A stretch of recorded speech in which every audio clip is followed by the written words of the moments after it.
ఓం నాగరాజాయ నమః. శ్రీ నవనాగదేవతా స్తోత్రం.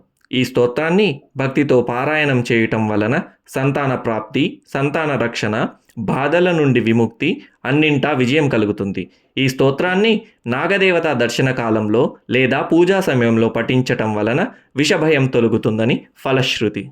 అనంతం వాసుకిం శేషం పద్మనాభం చ కంబలం శంఖపాలం ధృతరాష్ట్రం తక్షకం కాళియం తథా. ఏతాని నవనామాని నాగానాం చ మహాత్మనాం సాయంకాలే పఠేన్నిత్యం ప్రాతఃకాలే విశేషతః.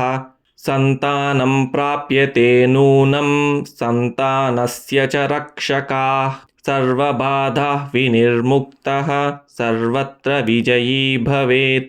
సర్పదర్శనకాలే వా పూజాకాలే చ యః పఠేత్ తస్య విషభయం నాస్తి సర్వత్ర విజయీ భవేత్.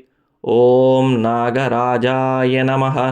ప్రార్థయామి నమస్కరోమి. ఇతి శ్రీ నవనాగస్తోత్రం సంపూర్ణం.